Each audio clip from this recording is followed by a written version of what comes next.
Là, c'est la parcelle 18, la corne de Rollet, donc c'est une des plus prestigieuses parcelles de la forêt de Troncé. Sur cette parcelle, il y a 78 chênes, pas un de plus. Des arbres âgés de 250 ans qui ont été tellement bichonnés au cours de leur existence qu'ils sont considérés aujourd'hui comme des petits bijoux. On a des bois assez purs, on n'a pas de grosses branches, de gros défauts qui peuvent nous gêner pour la fabrication de barriques. Ces arbres très élancés sont en effet ceux que recherchent les mérandiers comme Maxime. Pour être sûr de son choix, il est venu les voir régulièrement et d'autres collègues avant lui dans les décennies précédentes. Là, nous sommes juste avant leur vente. Maxime vient donc les estimer.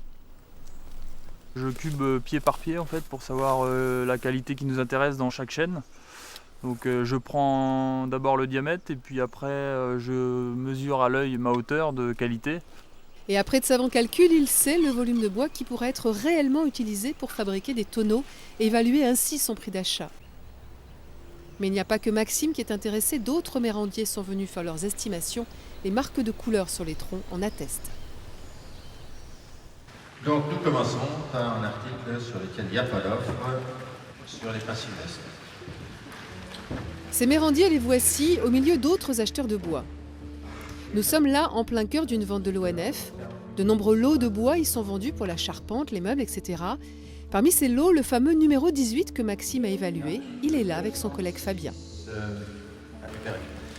Donc, l'article... Pour chaque lot, les enchères sont faites par boîtier électronique, au mieux 10 ans, en 30 secondes. C'est au tour de la parcelle numéro 18. 6259. La tension est palpable, les lots de chêne pour la méranderie, particulièrement ceux issus de la forêt de Troncé, sont très recherchés et très chers.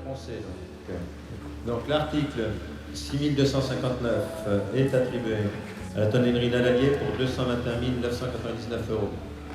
C'est donc raté pour Fabien et Maxime. On fait tout ce qu'on peut sur des lots de très bonne qualité comme ça. On met toutes nos forces dans la bataille et puis des fois ça marche, des fois ça marche pas.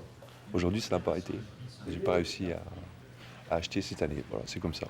Et pourquoi? Parce que c'est vraiment trop cher. Ouais. Je ne suis pas placé sur ces lots. Je suis trop loin. Quand vous dites c'est trop cher, c'est vraiment beaucoup.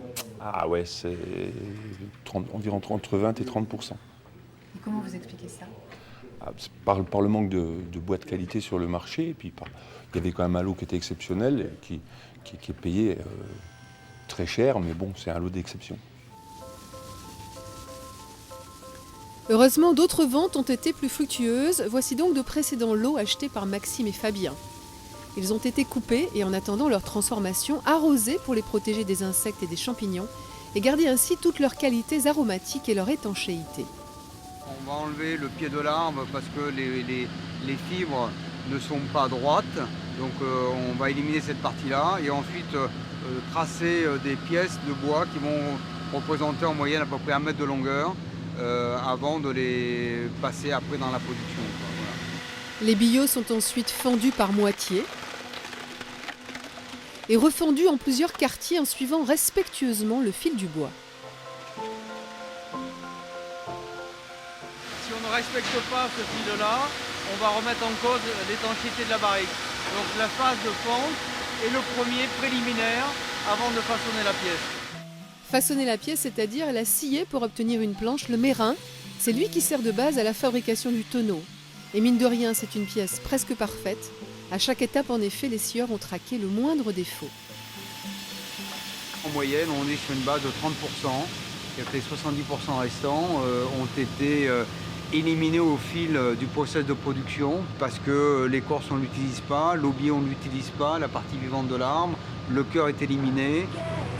Ces mérins partiront bientôt en tonnellerie où ils seront mis à sécher de longs mois avant d'être assemblés pour réaliser les fûts. Mais ça, c'est une autre histoire.